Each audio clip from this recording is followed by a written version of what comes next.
9 minutos exactamente y ya tenemos en la pantalla las personas que están viendo el programa a través de nuestra aplicación, de nuestro canal de YouTube Audición Gomidas, a nuestra compañera Betty Arslanian, a quien le damos la bienvenida. ¿Cómo estás, Betty? Bonjour. Hola Manuel, Pariguesor de Lucín, buenas tardes a toda la audiencia, muy contenta de estar nuevamente aquí una semana más con ustedes. Podemos decir que la semana culminó con un hecho que provocó cierta alarma, por así decirlo, pero que afortunadamente no pasó a mayores. Esto ocurrió ayer, día sábado. Pero más allá de eso, fue un hecho grave, ¿no? Y consistió en el bloqueo de la carretera Goris-Stepanakert por parte de un grupo de azeríes. Tengamos en cuenta que este es el único acceso, la única vía de comunicación entre Armenia y Artsaj. Y cuando se piensa en un bloqueo, es imposible no imaginar una crisis humanitaria, una posible crisis humanitaria en Artsaj, donde la población, o sea, más de 100.000 personas, estarían desprovistas de muchas cosas que dependen hoy de Armenia, ¿no?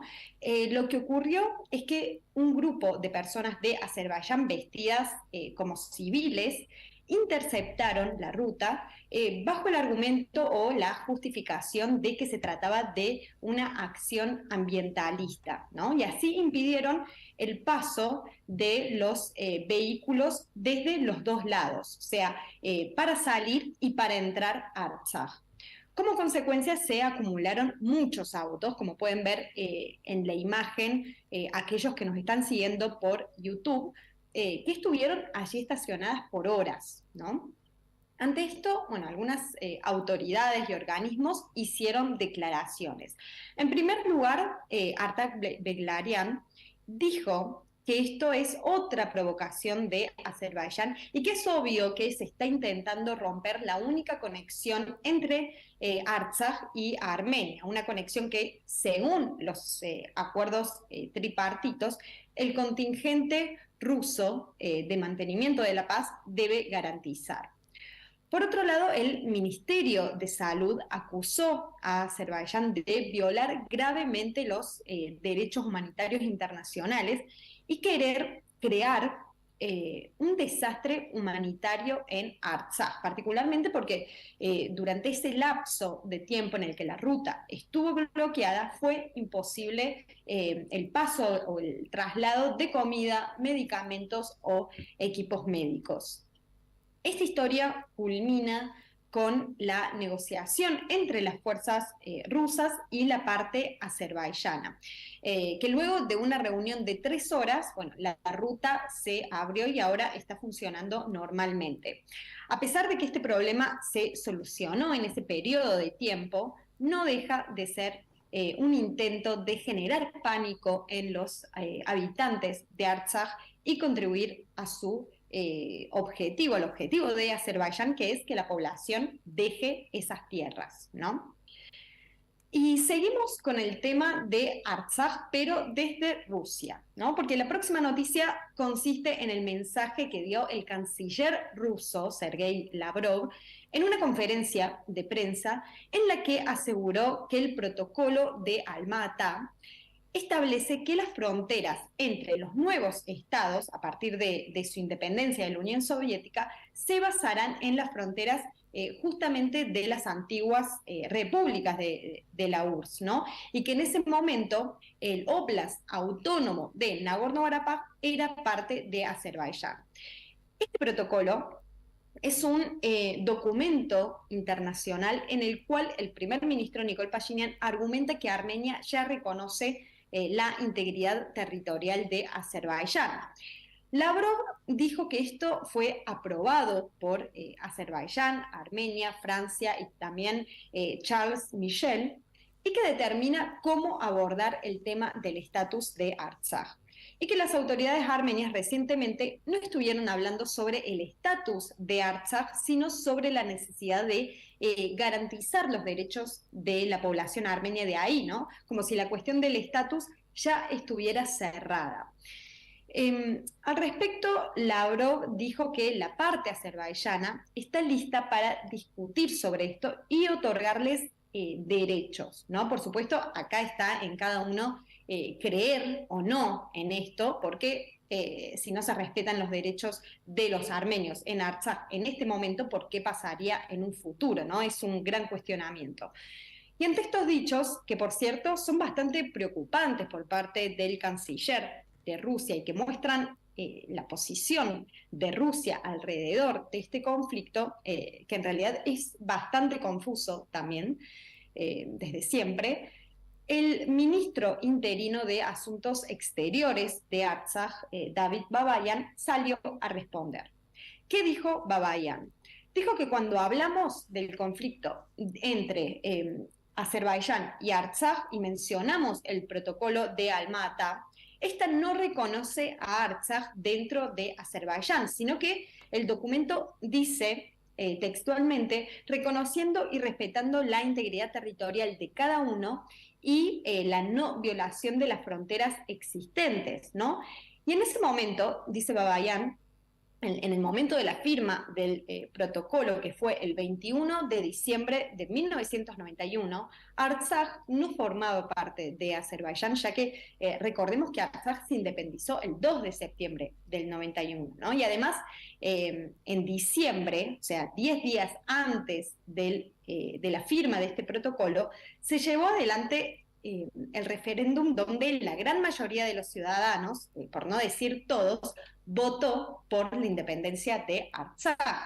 Por lo tanto, dijo el ministro Babayan, cuando hablamos del protocolo de Alma-Ata, debemos presentar el cuadro completo, ¿no? En ese momento, Artsaj no formaba parte de Azerbaiyán. ¿Y qué otra cosa dijo Lavrov? Lavrov hizo referencia también al grupo de Minsk de la OCE, dijo que los países occidentales lo destruyeron y lo anularon y que a partir de ahí se están tratando, ellos, los países occidentales, se están tratando de involucrarse en todo el trabajo que Rusia, como mediadora de las relaciones entre Armenia y Azerbaiyán, realizó hasta este momento, pero no está siendo efectivo.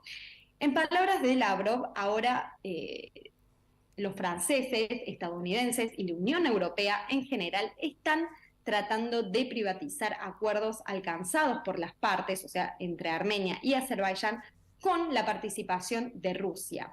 Y agregó que, por ejemplo, se lleva a cabo una sesión de la Comisión de Delimitación de Fronteras en Bruselas, pero ¿cómo se puede discutir la demarcación sin tener los mapas de las antiguas repúblicas soviéticas, ¿no? Que solamente existen en la sede rusa? Entonces Lavrov dice que es difícil imaginar esta situación. Mencionamos también la Unión Europea y no podemos no referirnos a Francia como, digámoslo, el principal aliado de Armenia en este continente.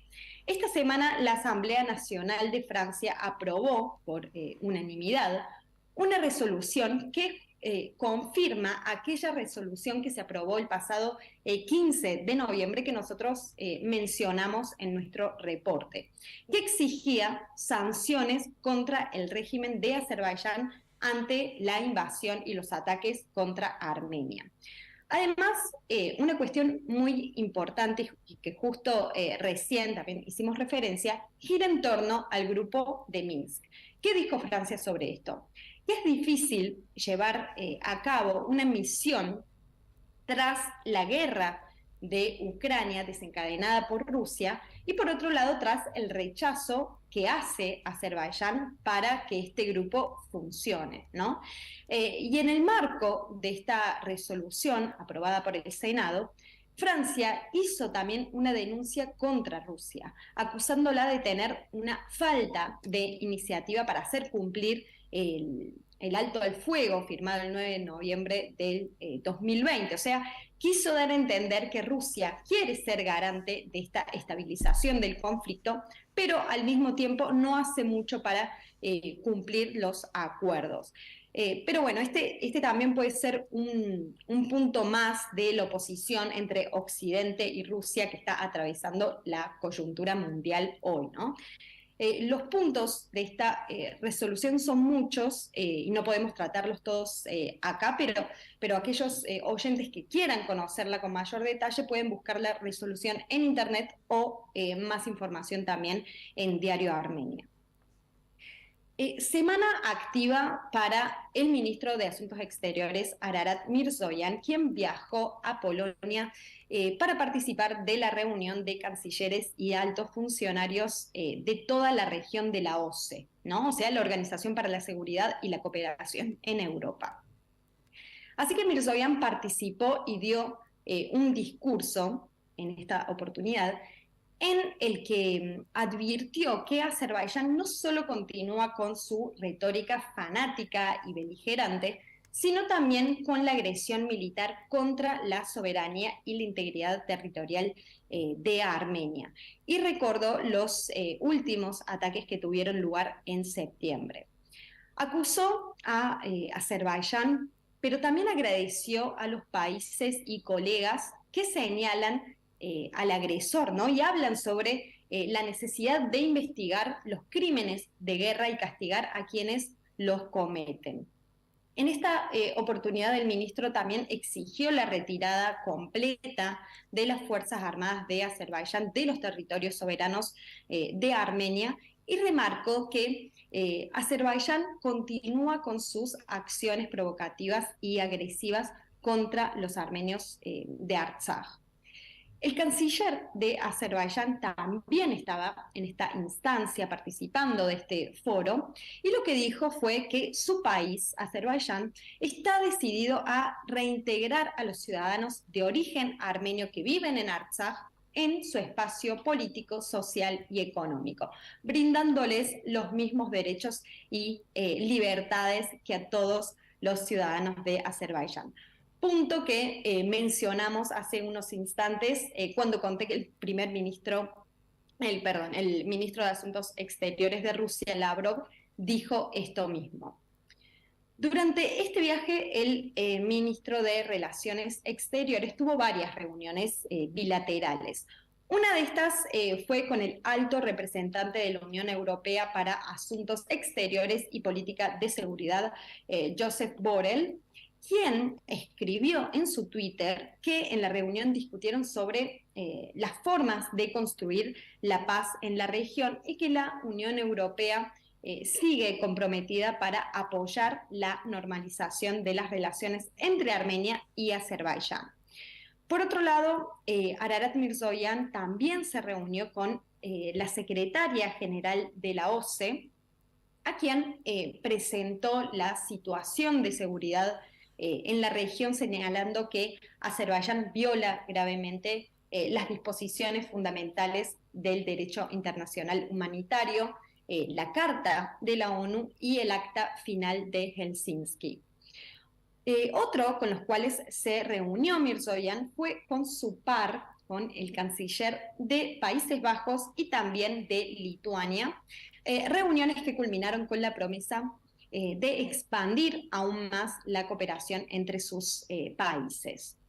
Punto importante del cual no hay información oficial, pero sí una imagen que se difundió en la que el ministro Ararat Mirzoyan, junto a los ministros de Asuntos Exteriores de Turquía y Azerbaiyán, están en un ambiente bastante distendido donde se encontraban más personas y estaban dentro de una conversación.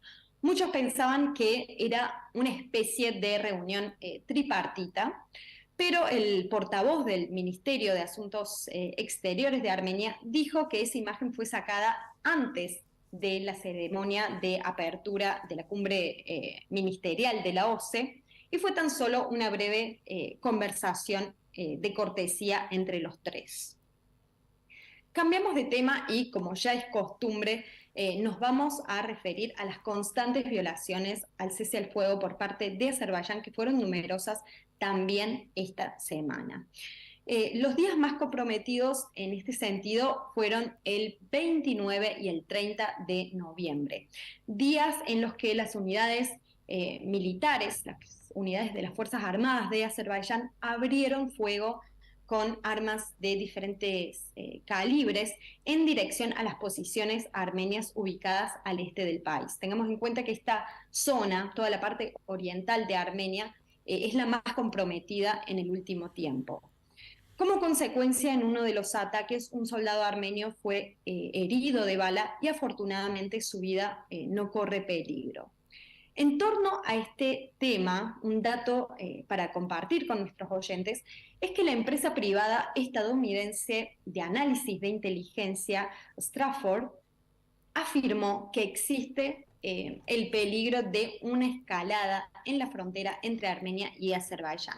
Según los expertos de esta organización, la situación puede empeorar y puede haber una nueva escalada que haga que el progreso de las conversaciones de paz sea aún menos probable para fines del año, de este año, como está planificado. Por supuesto, esta no es una afirmación radical, sino que se basa en estudios de probabilidades, ¿no? Y cerramos el informe con un tema un poco polémico ya, que consiste en las excesivas decoraciones e infraestructuras navideñas en Yereván, en parte dentro del marco del próximo Festival Internacional de la Canción Eurovisión Junior, que va a tener lugar el 5 de diciembre en la capital armenia.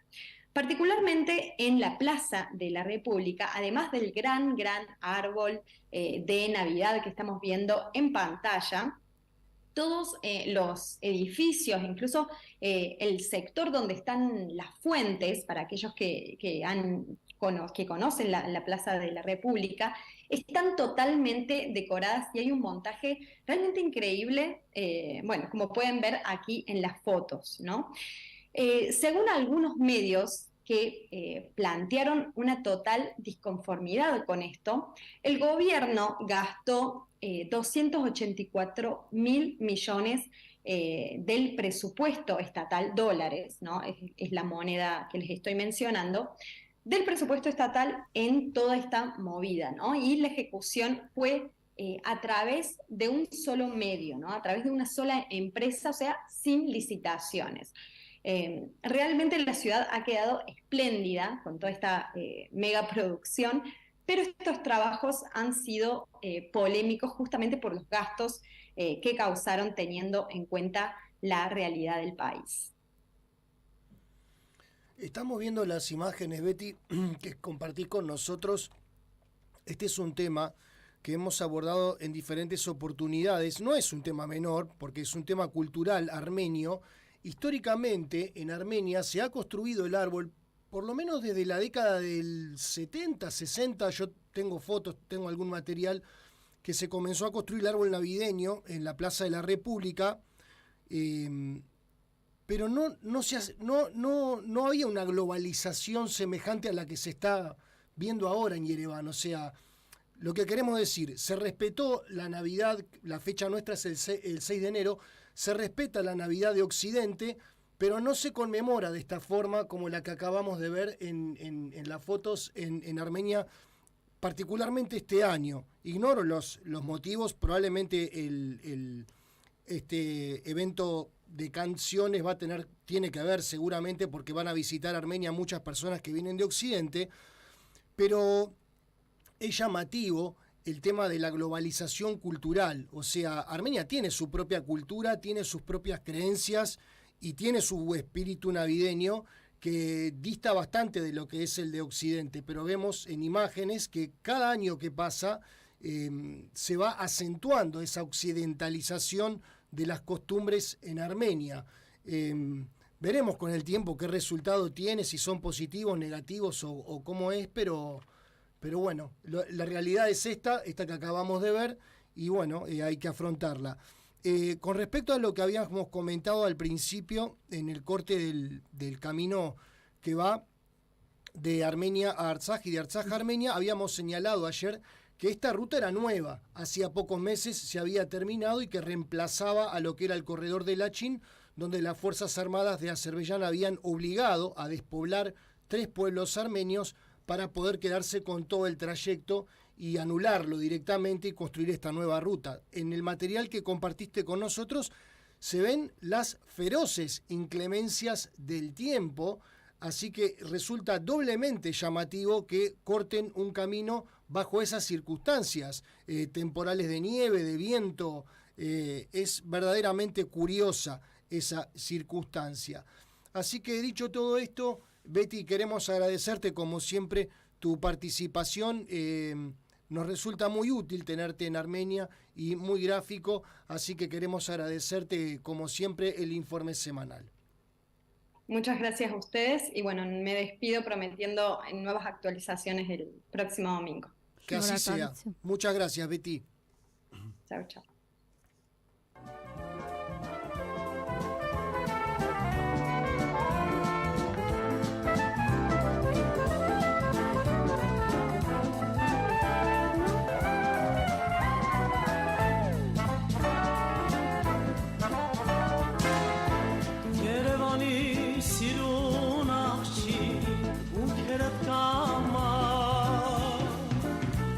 Հաստատ գիտեմ, որ